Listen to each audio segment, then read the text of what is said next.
Hi.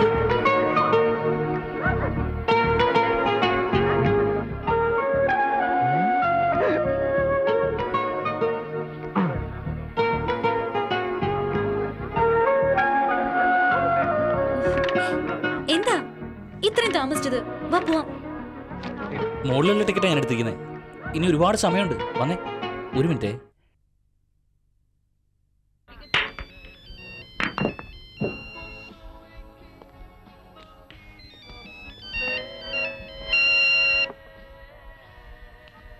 Hello ചേട്ടാ, ഞാൻ സൂരജാ. എന്ത് സൂരജ്? വേറൊന്നുമല്ല, ഞാനും പ്രിയയും കൂടി ടൗണിലൊരു സിനിമ കാണാൻ വന്നിരിക്കുക. പടം കഴിയുമ്പോൾ കുറച്ച് ലേറ്റ് ആവും. അമ്മ ചിലപ്പോൾ ഞാൻ വരുന്നതും ഫോൺ തന്നേ. കാത്തിരിക്കുന്നുണ്ടാവും. എന്തെങ്കിലും പറഞ്ഞൊന്ന് സമാനിപ്പിക്കണേ ഏട്ടാ. ശരി, ഓക്കെ. അപ്പോൾ നീ ഒരു കാര്യം ചെയ്യ്. ആ തിയേറ്റർ ഉണ്ട്, ശശികുമാർ എന്നൊരാളുണ്ട്. അവൻ്റെ അടുത്ത് ഞാൻ പറഞ്ഞെന്ന് പറഞ്ഞ് ആ ബോക്സിലുള്ള മൊത്തം ടിക്കറ്റ് നീ എടുത്തോളൂ. നീയും പ്രിയയും മാത്രമേ അവിടെ ഉണ്ടാവാൻ പാടുള്ളൂ. അതാണ് നിനക്കും സേഫ്റ്റി, എനിക്കും സേഫ്റ്റി. ബോക്സ് ടിക്കറ്റ് കംപ്ലീറ്റ് നേരത്തെ വാങ്ങി. ഓ ഐ സി. ഓക്കെ. ഇങ്ങ് തന്നേ. ഹലോ. ഹലോ ഏട്ടാ. ഓ പ്രിയ, സുഖല്ലേ മോളെ? ഫൈൻ. ഏട്ടന് സുഖല്ലേ? ഓ യാ, ഐ ആം ഫൈൻ. ആ പ്രിയ, നീ പടം കഴിഞ്ഞാൽ ഉടനെ വീട്ടിലേക്ക് പോകണം. കാരണം ഇത് നിന്റെ ചേട്ടനറിഞ്ഞ വലിയ പ്രശ്നമാവും. പറഞ്ഞത് മനസ്സിലായോ? ശരി ഏട്ടാ. Okay, bye, take care.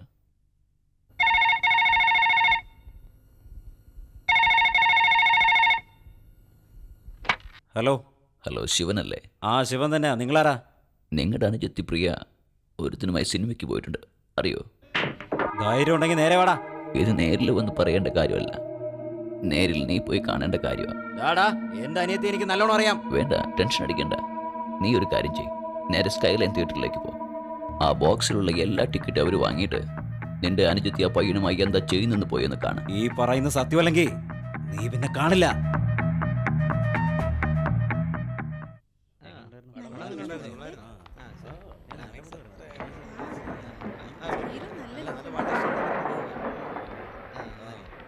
കഴിഞ്ഞ ആഴ്ച നീ എനിക്ക് ട്രീറ്റ് ചെയ്യാന്ന് പറഞ്ഞ് ട്രീറ്റ് ചെയ്തില്ല.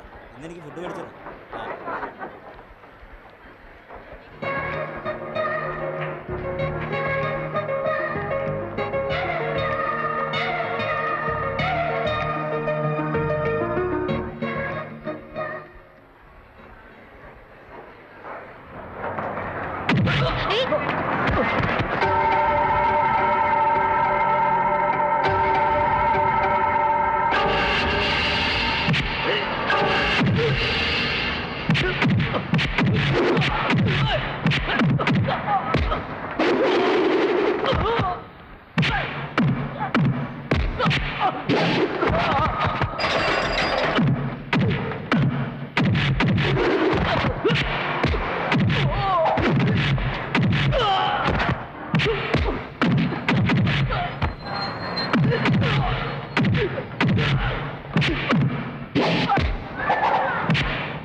ഹലോ.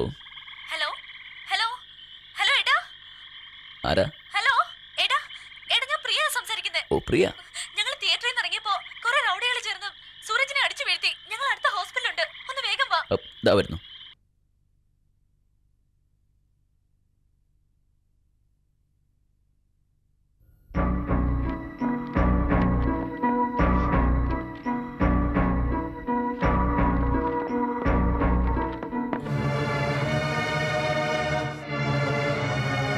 ഇതെങ്ങനെ അച്ഛ ടെൻഷൻ ആര്? അടിക്കണ്ട.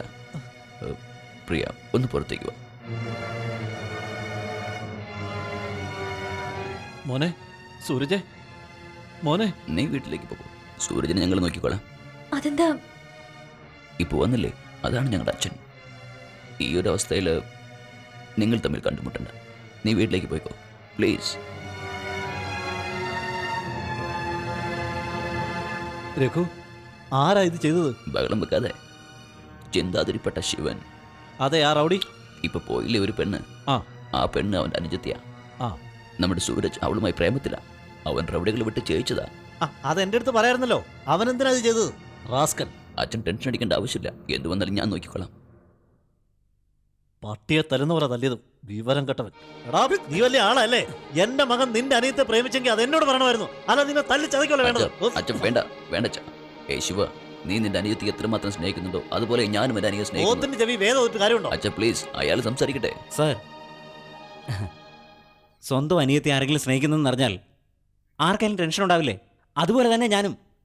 എന്നാ കെട്ടാൻ പോകുന്നവൻ്റെ കുടുംബത്തെ പറ്റി അന്വേഷിച്ചപ്പോൾ അച്ഛനൊരു AC, ചേട്ടൻ കളക്ടർ, സ്നേഹിക്കുന്നവൻ ഒരു ഡോക്ടറാണെന്നും കൂടി അറിഞ്ഞപ്പോൾ അന്തസ്സുള്ളൊരു കുടുംബം, ഇതുപോലെ നല്ലൊരു ബന്ധം, നല്ലൊരു ജീവിതം എൻ്റെ അനുജത്തിക്ക് എനിക്ക് കണ്ടുപിടിച്ച് കൊടുക്കാൻ കഴിയില്ല സാർ.